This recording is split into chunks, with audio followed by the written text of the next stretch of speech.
everyone, and welcome to another episode of Connecticut at Your Service. My name is Carmen Nieves, and I am your host. And I come to you live on Soundview Community TV each Tuesday at 6:30, where we feature individuals that are making a difference in our community, either through the things that they're doing personally, the ways that they serve our community through their business, or their public advocacy work. And I can't tell you, I have tons of people on my show, but there's people that are true musicians and artists, and you're like, I'm a fan, yes, I'm number one, outside of Ricky, Laura's number two. But I want to introduce you to Lara Herscovitch, and she is, I want to make sure that I don't get this wrong, she's a singer, songwriter, author, and social worker, where she is championing for people in our community. Lara, thank you so much for coming. Thank you for being fabulous, and thank you for sharing your talent and your work with us. Tell me a little bit about you. Well, first of all, thank you for having me, and thank you for being fabulous. I'm so glad to see you again, and it's great to be here. A little bit about me. I mean, I'm the things that you said. I'm a born musician. And I've spent decades in the nonprofit sector just trying to leave it better than I found it. And I'm also doing that through art, through music and songwriting. I'm in loosely the new folk singer-songwriter genre.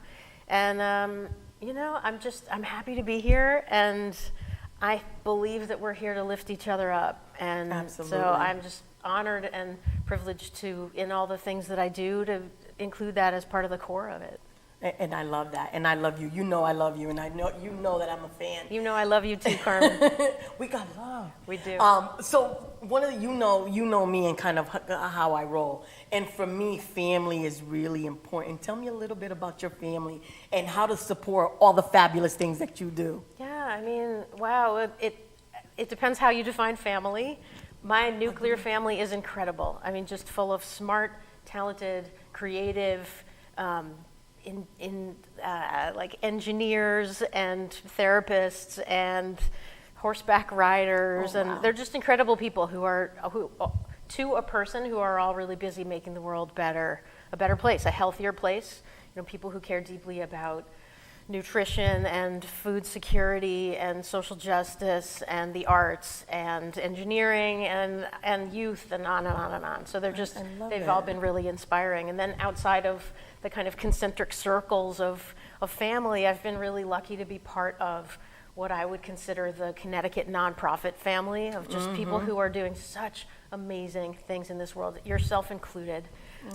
You know, all across the state and all across the country and all across the globe. I started out, you know, I'm a born musician, but I started out in international development, actually, for Save the Children, an international non-government organization.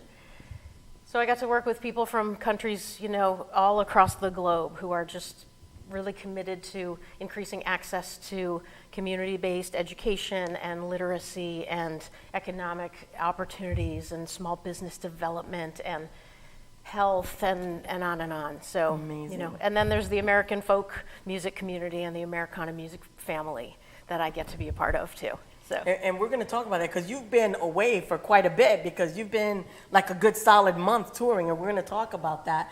But before we get into your passion work and all of this, which excites me, and I can't wait for you to kind of like help us understand that thread that kind of brought you here to, you know, music has always, but you also wrote a book that goes with that. So I want to talk a little bit about that. But I know that you're involved in many causes, and one of those is the Community Leadership Program, which I was part of, and it was an amazing opportunity to do some self-reflection as a participant.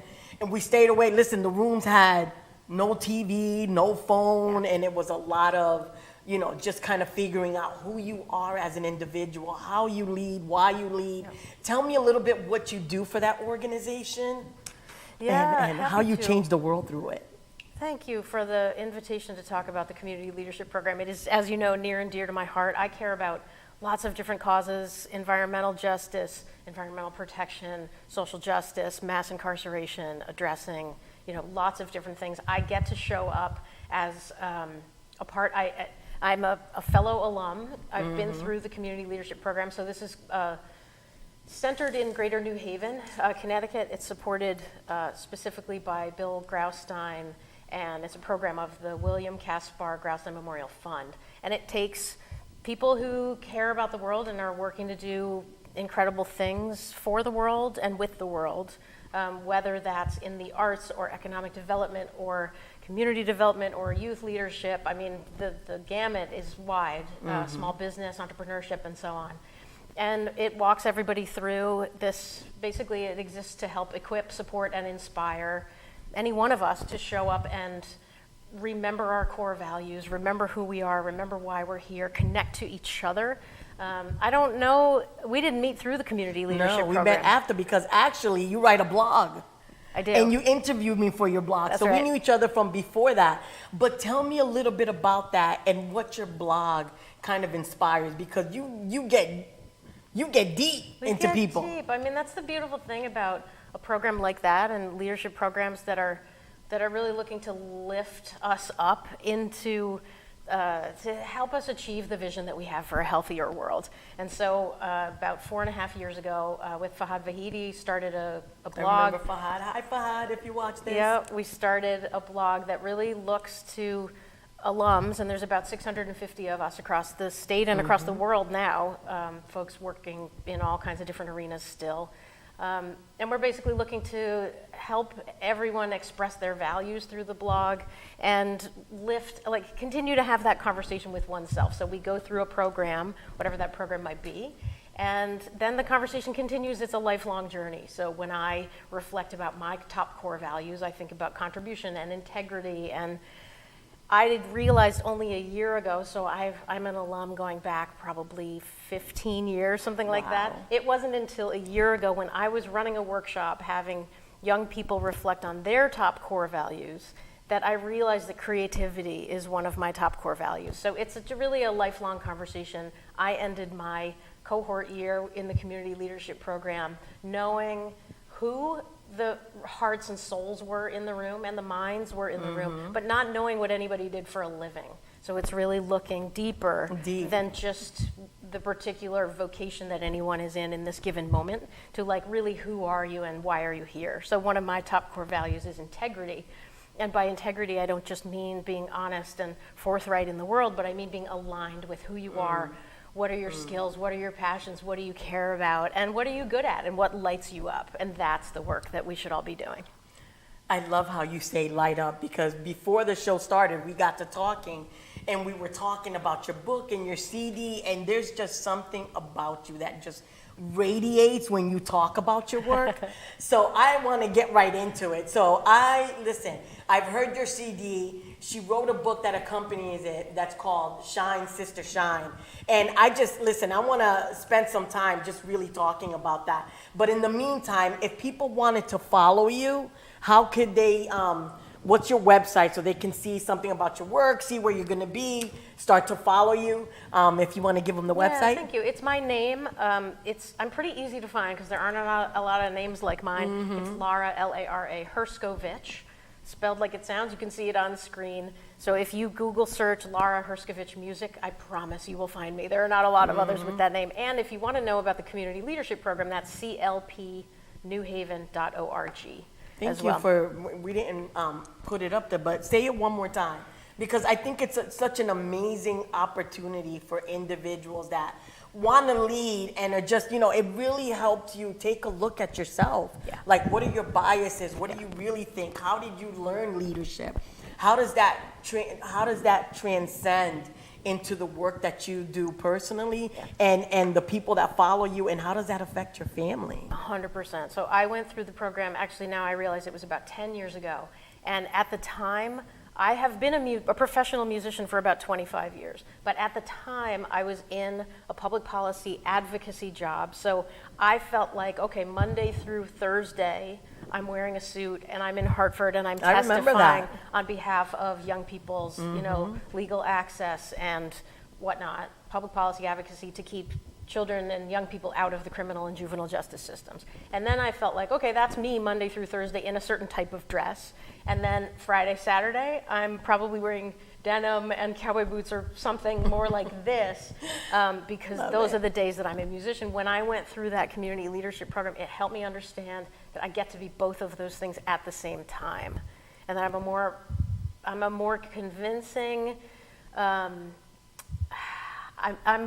when I live in my integrity, I show up as a more powerful musician because I know what I know what I want to, forgive the term, preach about. And message, because all your music sends a message. A lot of it tells a story. Yeah, a lot of it has. I have an entire concept album that's weaving around themes related to addressing the human and civil rights crisis of mass incarceration in America, and I knew the content of it more than if I had just been a musician, because I was doing that work every single day. And similarly, I was able to do advocacy more powerfully because I had a different perspective as an artist. So anyway, the community leadership program and looking at oneself in those multidimensional ways. I remember a music manager once gave me that advice. We all get to be more than one thing.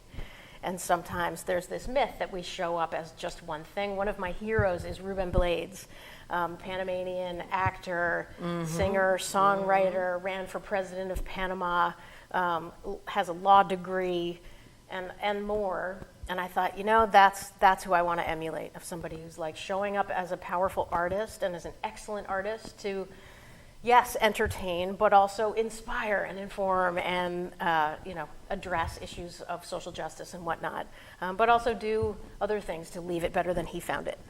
I love it. So you said that we put your website up, but you also have your own YouTube channel, right? I have my YouTube channel. What's the address to the YouTube channel? And I didn't put it up there, so I apologize, but no, not at all. It's easy to find. Share. If you go to my website, you can link directly to my YouTube channel from there. And if you would subscribe to that channel, it helps tremendously. Honest to God, it helps. And if you go directly to YouTube, it's youtube.com/C, another slash. I don't know what that C stands for. Creative. There you go. And then we're going to channel that. Creative. youtube.com/C/Lara Herscovitch. You'll find me.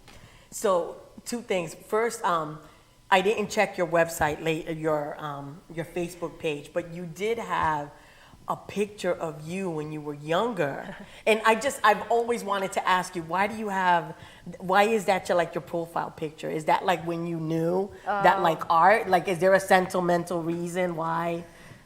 I probably didn't know then that I am a musician first. That picture, I'm probably 3. I saw, because I don't know.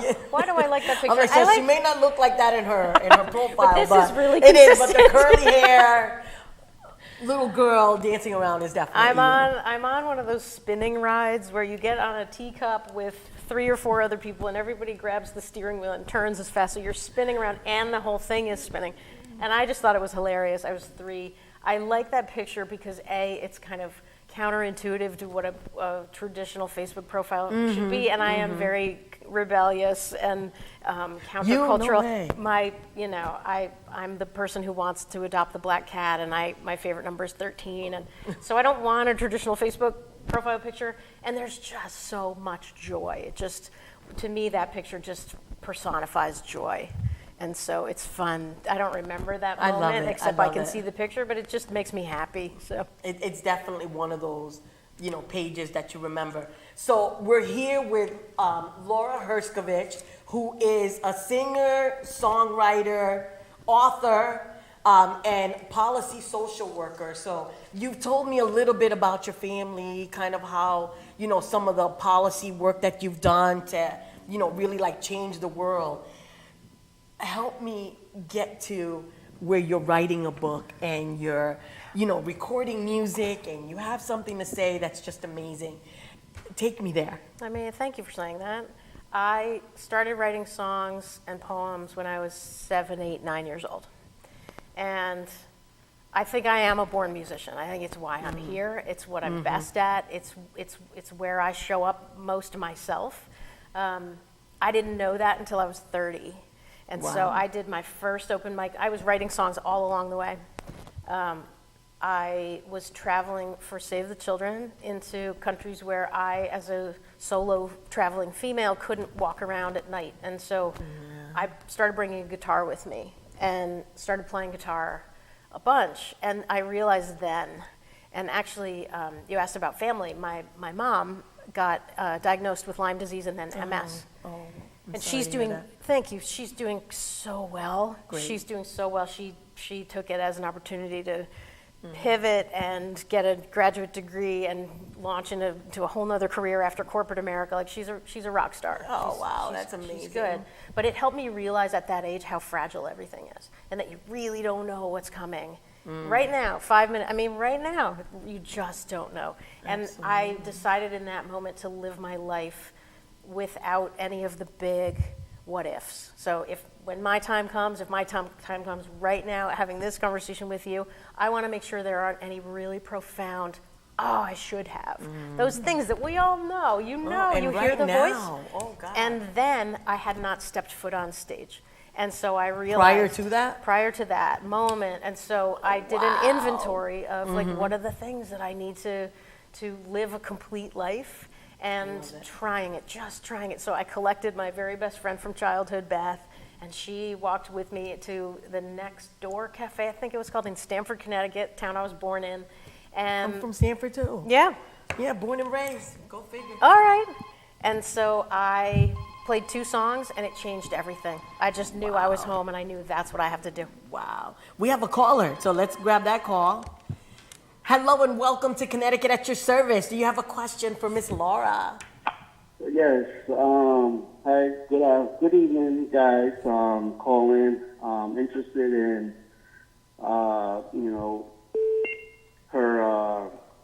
her story is pretty interesting.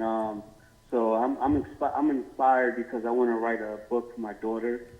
So I want to dedicate a book, and so pretty much, how did you get started with creating With the writing the book? The book, yeah. Being an author and creating this whole book idea you got going on.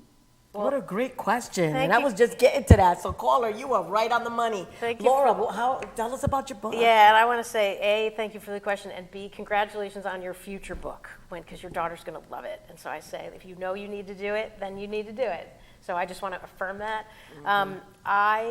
This book was accidental, so I am not necessarily the best person to talk about strategic planning for how to write a book. I actually wrote a song called Shine, Sister, Shine. And Shine, Sister, Shine ended up on the newest album entitled Highway Philosophers. I can tell you all about the song, but it was first a song, and then the pandemic came, and I was looking for ways to look at different kinds of creative projects. And I worked with an animator. You can see on my YouTube channel, I have a whole bunch of animated music videos that he created off of my songs. And we worked on an animated music video during the pandemic because I wasn't touring. I was touring from my home, setting up a live streaming studio. And then there was still a lot more time when touring was just off the table. And so I turned his eye, a book designer. I worked closely with an excellent book designing company in New Haven called Design Monsters. I would highly recommend them. They're terrific people and artists themselves. And we worked very, very hard over the course of 2 or 3 months to take still images from the music video and turn it into this book. So you can see the music video on my YouTube channel, but basically these are still images from that video. So That's amazing. it was an incredible process, just a creative collaboration. And I guess if I were giving advice, the biggest fork in the road when you're thinking about book publishing is, are you going to chase after a publishing company? I didn't do it, so I can't name what the biggest publishing companies are, but Random House and whatnot, Doubleday, etc. Or are you going to go DIY, indie publishing? And I decided to go DIY indie publishing, not because I think this would rock it. I think if a book publisher decided to take on Shine, Sister, Shine, I think it would do really, really well because it's a universal message. It's for children of all ages. It's really inspiring. I'm so proud of it. I think it works just as well as a book as it does as a song. So this is you self-publish, But right? that's Is that what you mean? Self-publishing, and Okay. there's a little bit of a stigma when it comes to self-publishing, but not in my mind. I wanted it to exist, and I didn't need it to have a shot at the New York Times bestseller list. So for me, like, I'm a musician who happens to have a book from a music video. So that's the first really big decision. If you decide to go self-publishing, I worked with a company called bookbaby.com. They were great. You figure out, is it color pages? What kind of book is it? Write it, get an editor.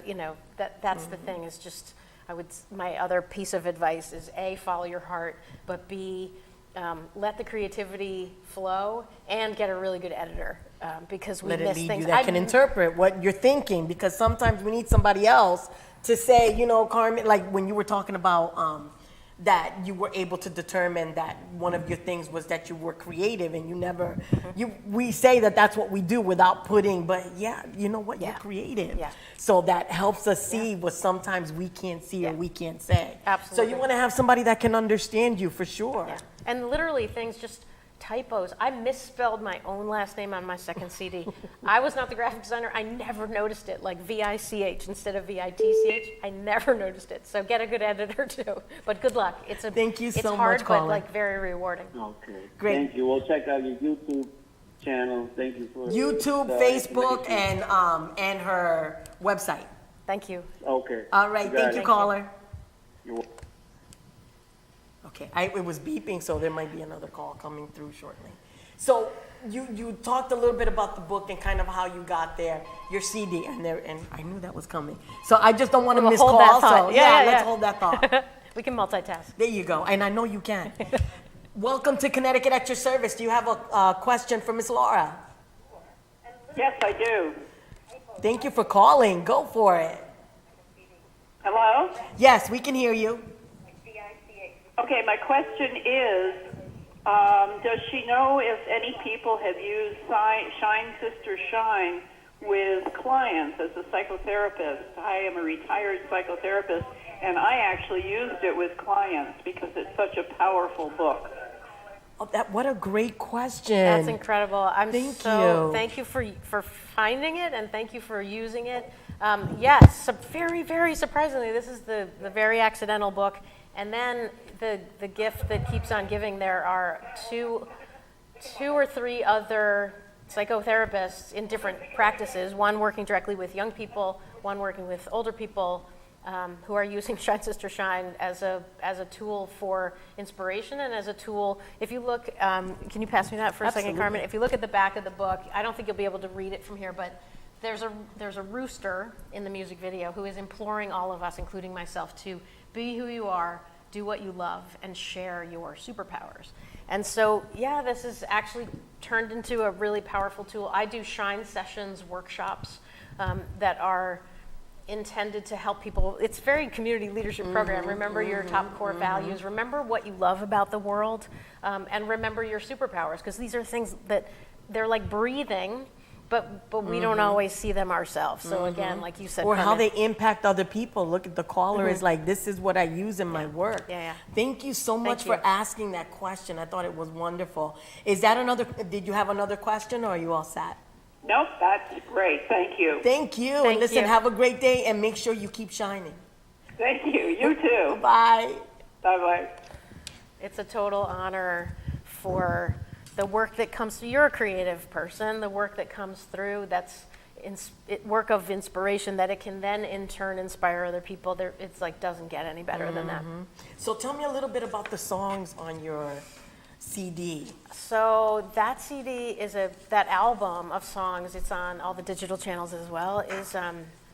It was my big leap of faith. So I have been working for almost 20 years full time in the nonprofit sector, and then touring on weekends and vacations and whatnot. And that was written after I took a very painful and rewarding, all of the things, like challenging and scary and inspiring and rewarding.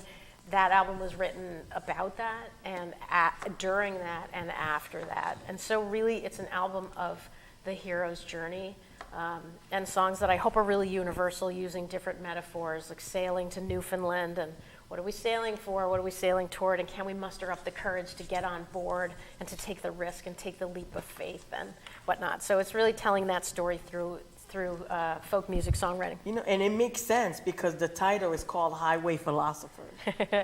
So I think that why did you call it that? Because is it it's people like, you were meeting, or?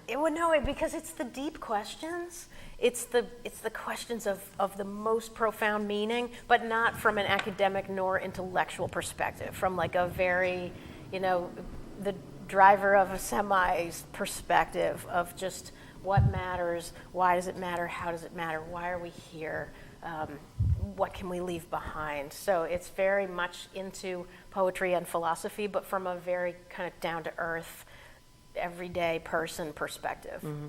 And I think even now, because that's what I had started to say earlier, that since COVID, people are really, really trying to find purpose. Yes.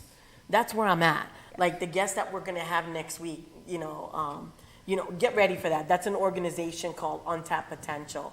But, it's such an amazing time right now where people are able to say, this is what I want to do, this is what's not negotiable, and I love that you're really following your passion. So I want to make sure that I don't forget to say that you just came from like a tour. Weren't you gone for like a month? Yeah. Like just I was. you and your guitar. I imagine you and your guitar. It was me and my guitar and some dirty laundry and yeah. I love it. did. I just got back. It was great. It was rewarding. It was exhausting. It was satisfying. It was, I meet incredible people when I go out and do that. Locally too. I love playing music. I love connecting with people around music. And I appreciate what you just said. And the thing is, like, what we're seeing right now, I think the pandemic gave me the opportunity to sit still long enough to see which rules don't make sense anymore, what's broken, how is it broken, and how can we all collectively like link arms and fix it and really steer the ship in a healthier direction. And I realize there's another option being offered right now. And it's going to be up to us to see, do we take the agency that we have in this world and come together and really insist on something healthier and happier for all of us? I think that's great. So on your website, you have concert dates that are coming up? I do. Okay, awesome. So make sure that you're going on to LaraHerscovitch.com, and there you're going to find out information about the CDs, about your books, and everything that you're doing. They can follow you. Make sure that you're following her on her YouTube. We're trying to make sure that everybody that comes that's got a YouTube, including this station, has a YouTube channel and all of that. So we want to make sure that we're following, we're supporting, and we're celebrating the individuals that make such a difference. Lara, thank you so much for all that you do, all that you are, the way that you share your passion and your art with the community. I just think that you're amazing, and I thank you so much for coming on the show today. Thank you for having me, and right back at you. I want to host when you get to be the guest, and we can celebrate you and all the incredible things that you do in this world. So thank you so much for that. And I mean, Lara is just one of the many guests that we have on our show that are making a difference in our community through their efforts, through their work, through their business, all of those things. We invite you to join us again next Tuesday at 6:30 for another episode of Connecticut at Your Service. We also want to invite you to make sure that you're seeing some of the other producers and some of the other shows that are here on the network. We want to make sure that if you have ideas that you're reaching out to us. So make sure that you're following us on social media. We do have a Facebook page, we do have a YouTube channel, and we do have our website. So thank you again to the team, the crew, to Lara for joining us, and for all our viewers for joining us for another episode of Connecticut at Your Service. We'll see you next week.